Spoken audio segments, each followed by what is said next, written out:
السلام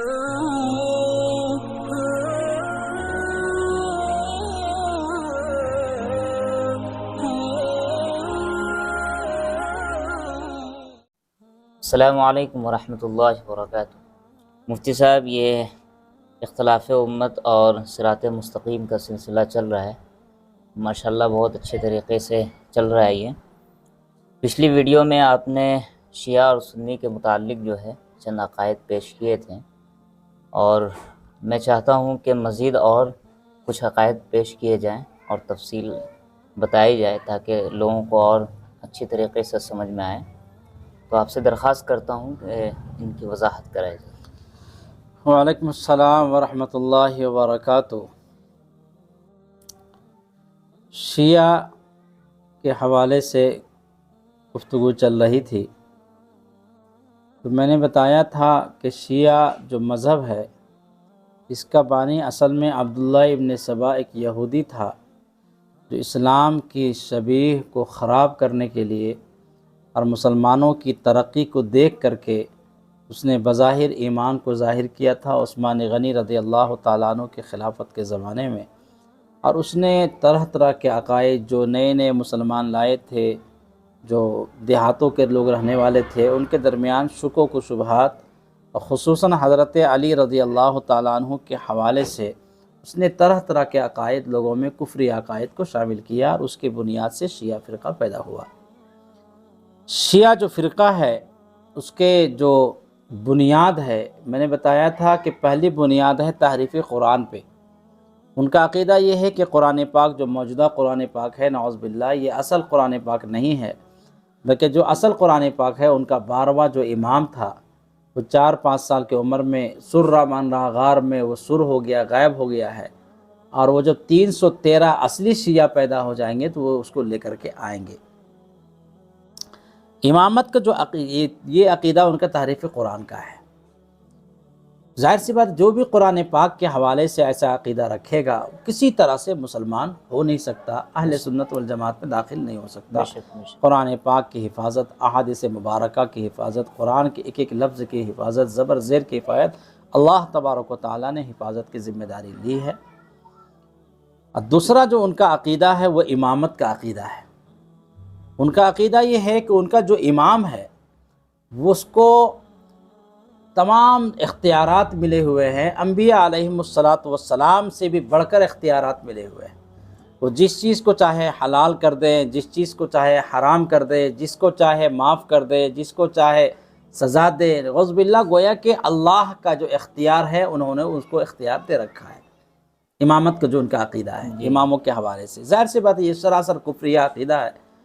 تمام کے تمام اختیارات یہ اللہ کو ہے۔ ان اللہ لا یغفر ان یشرک بہ ویغفر ما دون ذلک۔ اللہ جس کو چاہے گا معاف کر دے گا، لیکن شرک کو اللہ کبھی بھی معاف نہیں کرے گا۔ ان لوگوں نے اللہ کے شریک ٹھہرا دیا، بے شک یہ سراسر شرک ہے۔ ان الشرک لظلم عظیم، شرک یہ سب سے بڑا گناہ ہے جو اللہ کبھی اس کو معاف نہیں کرے گا۔ انبیاء علیہم السلام کے بارے میں کوئی عقیدہ رکھے گا تو وہ کافر اور مشرک ہو جائے گا۔ بے شک اللہ کی ذات یا صفات میں کسی کو بھی شریک ٹھہرانا یہ سراسر شرک اور کفر ہے۔ تو امامت کو جو ان کا عقیدہ ہے، جو خمینی نے اپنی کتابوں میں صراحتاً لکھا ہے، اور جو بھی ان کی کتابیں اصول کافی وغیرہ میں سب میں صراحتاً لکھی ہوئی ہے امامت کے حوالے سے، جو کفری عقیدہ ان کا موجود ہے۔ تیسرا ان کا عقیدہ جو ہے کہ متع جو ہے وہ حلال ہے۔ متع کہتے ہیں مخصوص وقت کے لیے 1 گھنٹہ، 2 گھنٹہ، 4 گھنٹہ، 1 دن، 2 دن کے لیے کسی عورت سے نکاح کرنا، یہ ان کے یہاں متع ہے۔ متع حلال ہی نہیں بلکہ ان کے یہاں متع یہ سب سے بڑا کار ثواب ہے۔ جو 1 مرتبہ متع کرتا ہے وہ جنت اس پر واجب ہو جاتی ہے۔ گویا کہ ان لوگوں نے زنا کے فروغ کے لیے یہ اور اپنے خواہش نفس کے لیے لوگوں نے یہ مسئلہ کو، یہ عقیدہ کو رائج کیا۔